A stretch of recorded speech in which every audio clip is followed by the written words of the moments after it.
Great to be here at the center of the universe for entrepreneurship in Silicon Valley. And as Atul said, our topic this afternoon is managing exits. For those of you, if there's anyone here who's not familiar with that topic, an exit is the liquidity event for your stockholders after you've built a successful company. We're going to focus today on this from a timeline perspective. We're going to start with some of the early stage issues and move on to, what are some of the things you need to do to manage an exit at the later stage company. Let's see. So I think we're going to take this in a more conversational style, and we do have 4 primary areas we're going to talk about. I'm going to sort of direct one to each of our panelists, and then they're going to take it from there with the panelists jumping in to add their great wisdom. And we do have a fantastic group of panelists that have been put together by Ty. Each one of them in their own right deserves a Medal of Honor for their exits. Bill, who's been the real warrior of 2 IPOs, Synoptics, which became ultimately Bay Networks, and then I guess exited yet again with Nortel. And then Jody, who's 3 for 3 with exits from startups that she founded, and she's now working as a venture capitalist. Prasad, who's spent about 13 years building a company in Stantis, which was recently acquired by Oracle. And then Anurag, whose company was acquired by Perot Systems.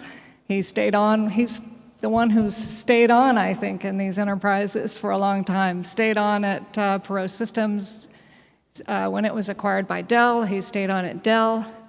And after a number of years at Dell, I think he's now running a fund with the Perot Jr. We were just thinking today about when did he run for president, the senior, but we'll get back to that. Jumping in here, because we are on a timeline, and I am setting my little timer here to make sure we stay on track. So let's go. Bill, we hear a lot about an exit plan, and I just wanted to ask you right off the top, when does that come into play? When do you really need that, and what goes into it? Yeah, first of all, I would probably change the definition from an exit plan to a liquidity plan. Exit implies that you're going to go away and do something else, which you may do, but the goal is to get to a good liquidity plan. And typically it's either IPO or it's being acquired by another company. And what I've always practiced in my role as CFO, and in more recent years, the clients that I advise, which are typically early stage companies, is don't choose your exit plan up front or your liquidity plan up front. Do the things you would do to become a public company, because those are the things that are going to get the right discipline inside the company, and they're going to cause you to do the right things. That doesn't mean overkill it and don't do it too soon, but be on that path and be ready to opportunistically, if market conditions permit and you have the desire, go to the public market. If you get an offer you can't refuse, you need to pay attention to that. So I don't think it's something you do well into the life of the company. I think it's something you start thinking about from day one. Well, that was quick. Any of you want to chime in here with a bit on this topic? Yeah, I think along those lines, for an entrepreneur, one of the things that happens when you go through an exit, in particular an acquisition, is the ugly thing called due diligence. That's only second in line, as far as I'm concerned, above proctological exams that you want to go through. But the fact of the matter is that you should actually be running your company every day as if you had due diligence tomorrow. The fact is that You should be keeping good records. You should have good contracts. You should have clean arrangements with your employees, with your contractors, with your customers. You should pay lawyers to do some of these things. And if you do that, then actually the due diligence just becomes an opening of the records you already have, as opposed to running around and cleaning things up at the last minute when it's often too late and can be pretty expensive. In time, in energy, in heartache, in some cases, in deals coming apart. And so it's very, very important to run your business every day as if you have due diligence tomorrow. And building on that, splitting the difference here, IPO is a spectacular exit approach when you can get there. And the window has been open for some years. But even with the window being open, we have 9 out of 10 venture-backed companies that exit successfully are exited through M&A. So it's really important, as a matter of keeping your options open, to make sure that you build a company that can be independent and self-sufficient, but is operated in a clean way with contracts that can survive acquisition, for example, so that when M&A opportunities present themselves, you can also avail yourself of that, since 90% plus of venture exits will be M&A. Let me sort of step back for a second and just get theoretical for a minute. So let's talk about the different options. Everybody knows IPO, people know M&A. Fewer people talk about MBOs or the partial liquidity events. And all of these things are good at different points of time with different needs. So it's very important to be in tune with the needs of you and your people, the founder and the people, right? So for example, what an IPO does is it gives you partial liquidity. It lets you probably stay on the company because the Wall Street obviously liked you before you went in, and lets you sort of ride that wave. But it brings with it a whole bunch of regulation. It brings Sarbanes-Oxley, it brings a whole bunch of other things. Most companies at the end don't opt to go for that route, and you got to have a certain scale to make sense, right? M&A, you don't know what happens after you sell the company. So if you want liquidity, it's great. You get in there, you get out, you're done, but you could be done at that point in time. You have no control of the future beyond that in many cases. The third option, which most people ignore, are MBOs. So you see a lot of generational companies that I have, sort of in the Midwest, when you get out of here, when you see these generational companies, will go for something called a management buyout, where you can put the stock into a fund of some kind, take some liquidity out, and do some planning with the next generation of management. So again, there are multiple options. I think it's important not to get stuck with the allure of an IPO or an M&A and understand the implications of one of these things. Moving on, Jody, I know that one of the things you're passionate about is the alignment of the interest between the investors and the company with respect to exits. But there's so many, other interested parties in the company in terms of employees and customers and partners that all, when an exit comes around, need to all be agreeable. What would you like to talk, take it on that one? Sure, Carol. As you know, I'm so passionate about alignment that my firm is named Aligned Partners. It's important to think about degrees of freedom in any decision you make. This is something that often gets overlooked as people construct their businesses, their funding plans, and their overall trajectory. When I say degrees of freedom, I'm talking about the ability to avail yourself of any of the options that come available. Some choices close doors as well as open them. And I find not enough entrepreneurs take a really candid look at what doors get closed with various decisions. So for example, a company that raises $50 million of venture capital has some doors that are open wider for them. They've got more runway, for example, and ability to hire more people. But certain exit paths are going to be closed for them. Their investors are likely to expect a exit value of $500 million or more. Those are pretty rare. The investors are more likely to say large exit or bust, and disproportionately the entrepreneurs take the brunt of that bust. Conversely, a company that raises a total of $5 million has a wider degree of exit options in terms of more acquirers can acquire them. There have been many companies, in fact, I think Bill, you've been part of it. There have been many companies that have gone all the way to IPO with very little capital. So it's important to look at what gets closed off when you take on more investors. Other types of alignment issues that can arise that impact degrees of freedom include investor expectations. So different investors have different needs. And a fund that has just raised their capital is likely to have a longer runway and a longer path that they can put the company on. A fund that is at the end of their investment cycle and needing to raise a new fund is probably going to push for liquidity earlier. What happens when you have both of those investors on your board? You really need to know that before you decide what you're going to do with your liquidity plan, because you can get in pretty complicated and uncomfortable situations if you lose alignment there.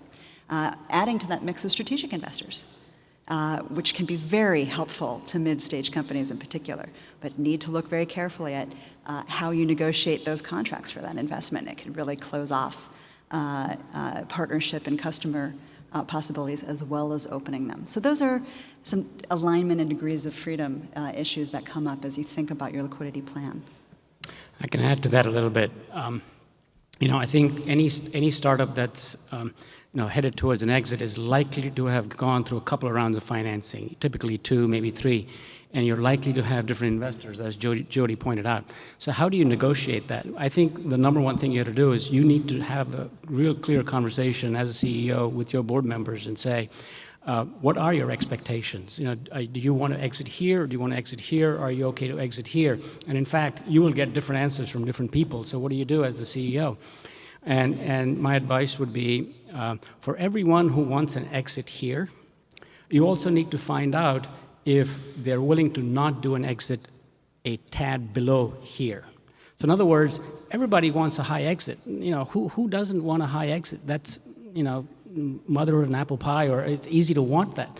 But you also need to be able to say, what is it that you are unwilling to take? And that's the conversation you really need to have with all the investors on your board and say, at what point, I know your high point, but what's your low point, and below which you actually don't want to deal, and you're willing to walk away. And that's sort of the important math you have to do as when you're sort of juggling all these different priorities with your board members.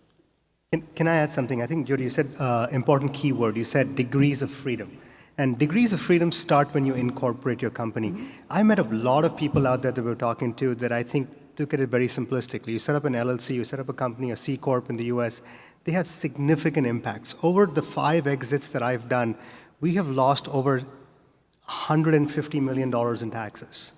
And it's not about doing the right thing. We want to pay the tax that we owe, but we shouldn't be paying the tax that we don't owe because we didn't set up the company on day one properly. So whether it be domicile, in one case we set up a company in India where there were no earnouts allowed. In another case we set up a Swiss corporation where there was another issue. In another case we had a US corporation which was 8 versus B. So spend that extra $5,000 or $10,000 and find the right lawyer and find the right accountant to look at it right up front, because it causes a lot of problems that you can't change during the exit process.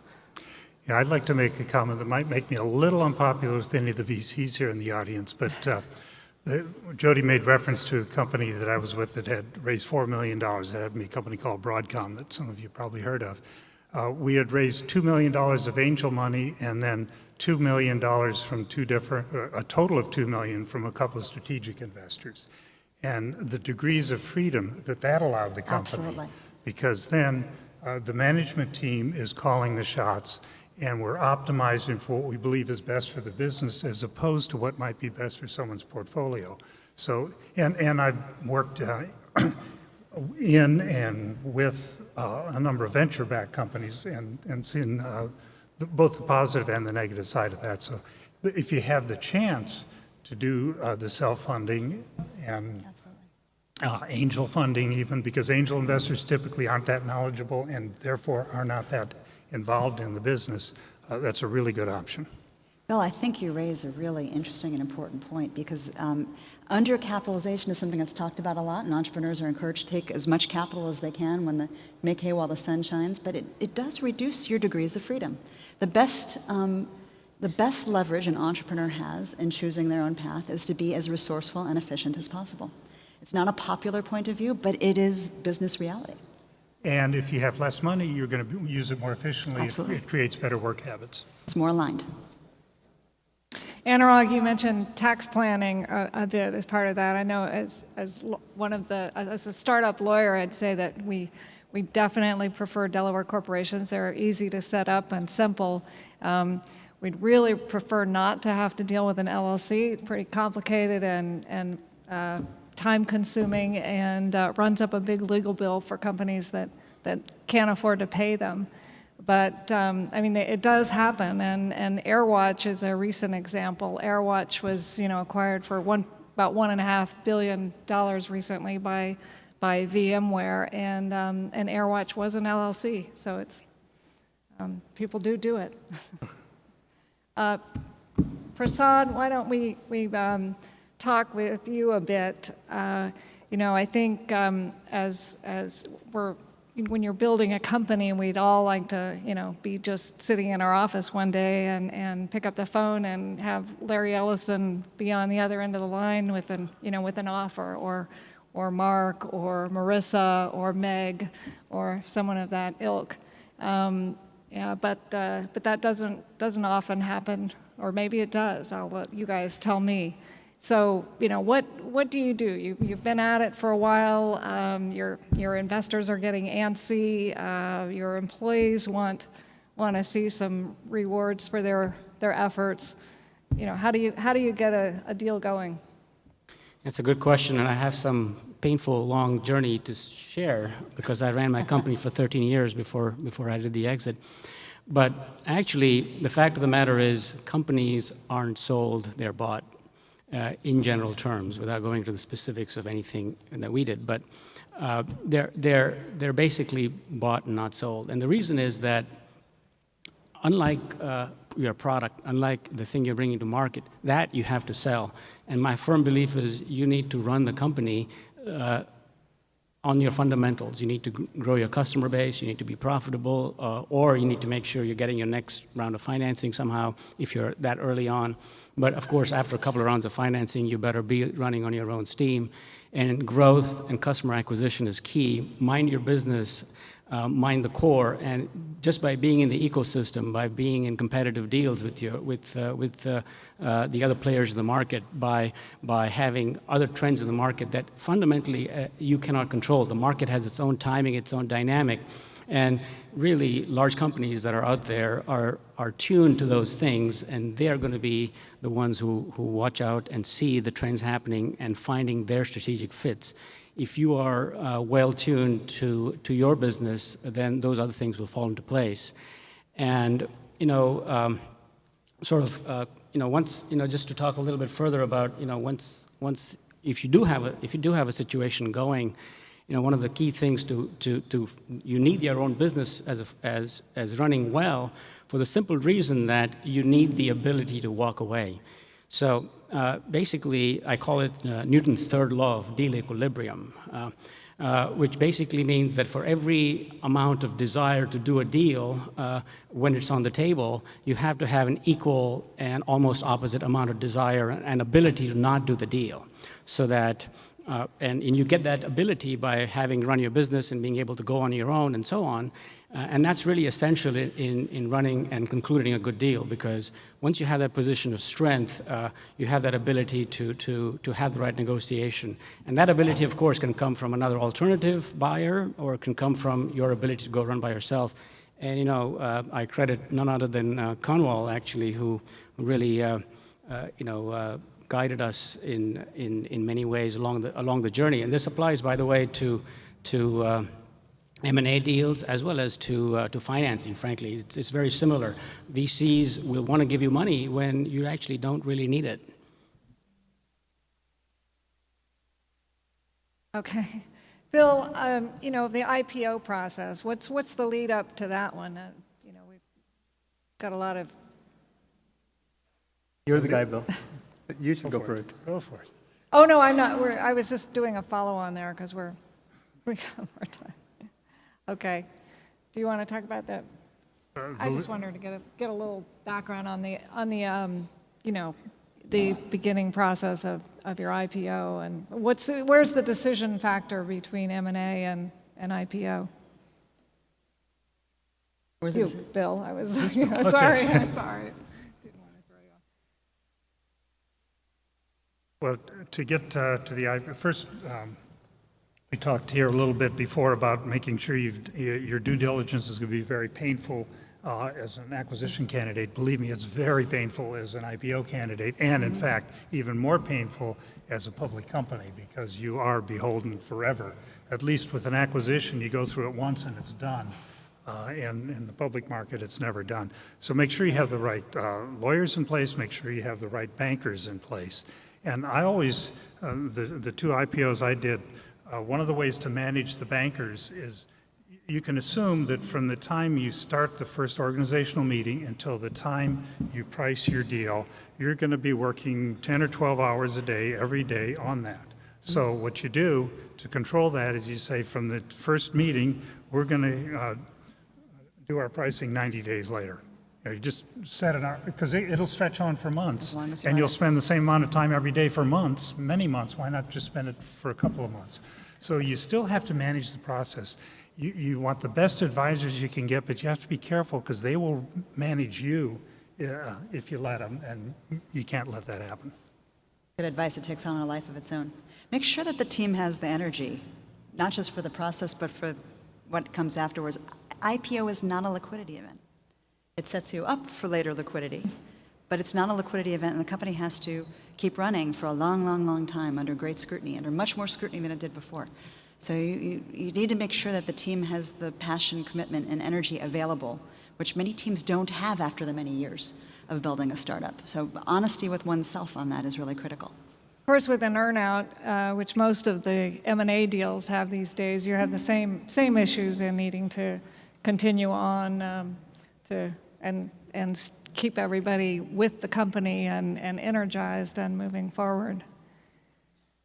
Well, just to add one thing on the IPO front, I think there is an overhype to changing the management team before an IPO to be the IPO types or the Wall Street types. And what I've found over the years in the companies that I've been involved in is having the right person with passion that understands the company is almost more important than the Wall Street type that the market wants. The market actually gets more attracted to a person they find who understands the business and is passionate about it. So be careful managing your advisors who will walk in and say, all these three people need to change before we go public. Bill, I'm sure you've seen that as well. I agree. So Anurag, we've had this great IPO market. I guess some people might say great. I'll let you tell me what you think, panelists. But certainly we've been able to get some companies public in recent years, and more so than in part of this decade. And M&A seems to be pretty strong as well. What are your thoughts on the market as it is, and how that plays into an exit? I talk about the X factors with an exit, and as many of us have heard and know, luck and timing are a big part of that. Where do you think we are in this market, and if you miss it, what next? Well, Carol, let me answer the question differently. So let's go back to X factor. So, in the 5 exits that I've been personally involved with, 3 of them had very unique circumstances. So at the end of the day, it all looks good. X got bought by Y for Z $1 million. It all looks good. Big numbers, big exits. Everybody thinks that, people running to the bank to cash their check before anything happened. But behind the scenes, the story was very different. So one company, we had no VC. We took no money from a VC. We said we're going to run this company ourselves. We're not going to have any outside influence. We're going to do what we want to do. And this was my first company. So when the person that wanted to acquire us showed up, we were like, okay, we can sell the company, I guess. What do we do now? Which lawyer should we call? Which accountant should we call? What should we do? What is the process? I didn't realize the negotiation process went on for 60 days. I'd finished negotiating on day 1. That thing went on for 60 days. So, having the right partners on the table is quite important. I learned in that process. The second company goes back to a point the panelists made, which is for a $2 million company in 1997, we raised $175 million of venture capital because it was available. We raised all of it. What happened? We did some very, very silly things. We had meetings in San Francisco where we said things like, the real estate in San Francisco will be finished in the next 3 years. There'll be no office space left. And let us go get an office space about 17 times the size of what we actually need. And that just puts you into a tailspin. There's the only thing that you can do at that point is swing for the fences. There is no question of running a normal company at that point once you raise that kind of money and you have those kind of partners making those decisions internally. The third one was probably my worst experience, although the exit turned out fine, and I won't tell you which company is which, but 3 of the 4 founders were fighting. They couldn't stand each other. They couldn't stand each other's faces. And the only option at that point was actually to an exit. So 3 times we had exits, but we didn't control those exits. And the point is to go back. If you heard the words, you heard the words from Bill saying, be opportunistic, be ready to be opportunistic. You heard, someone say, look at the equilibrium of the opportunity and be on the right side of that. You heard someone say, have degrees of freedom. The point is in the real world, it all gets mucked up, and you got to be careful. But, you got to plan a little bit. You got to work with these things. You assume situations like the one that I had didn't come through, plan a little bit ahead, and you go forward. Going back to the market, I don't think you can plan around the market. I think too many companies are planning for the market right now. I think too many companies are trying to go public in a very short period of time that shouldn't be public. There were 3 of our portfolio companies that all wanted to go public. The CEO called me up in a gap of 1 week and said, I think we should go public. And would you call Goldman and have the conversation with us? And I said, you're not ready to go public. Don't go public. So the first question you got to go back and ask yourself honestly is, just because it looks sexy, are you ready or not? Just some thoughts. Any other words of wisdom from this group on the... I would just add, to the point earlier about how do you decide, and it's messy, for sure it's messy. I completely agree with that. And there's all these different considerations, the board, the employees. Ultimately, it's if you're the founder entrepreneur, it comes down to what's in your gut, because you've done that in building the company throughout the whole time. So for all of you entrepreneurs who sort of have all this bevy of advisors, board, these inputs, you and your core team are ultimately the ones who actually have to make the decision. Everything else has to sort of come from there. If you don't fall into that with your entire heart, that's what you want to do, and you yourself and the core folks in the company, everything else is sort of secondary. So make sure you resolve that before you go into situations where you just kind of get moved by the tide and the flow. Yeah, and to emphasize this point on the vagaries of the market, you can't predict whether the IPO window is going to be open. You can't predict whether the M&A window is going to be attractive. Therefore, you're best off, you can run your business so that it is self-sustaining, get yourself to a positive cash flow as soon as you can, because if your reason for looking for an exit or for an acquisition to be acquired is because you need funds, that's going to come through, and that's certainly going to affect your value. And the public investors are going to see the same thing. They say, why should I invest in this company? What I'm really doing is bailing them out because they're on a bad path. So run the business as though it's going to be an independent business forever without someone taking you out or without the public market investing. And the only thing that gets you through a downturn, and downturns always come, are customers who need your value proposition so deeply that they will prioritize buying your product or service over all the other cuts they need to make.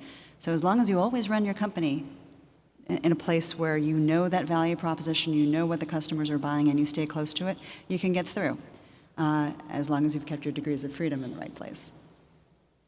So here's what I heard us say, right? And just kind of keep this.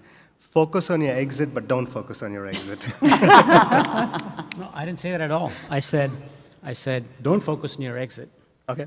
And when it does happen, then you need to go into the mechanics of it. You need to check your own gut whether you want to do it, and then the equilibrium mechanics and so on. But obviously, at some point, as an entrepreneur, that's one of the things you have to do. It's not like, oh, well, I'm just going to do this forever. At least that's not the lifestyle Silicon Valley model. There are those models, of course, but that's not our model here. So it was a pleasure talking with you all. Thank you.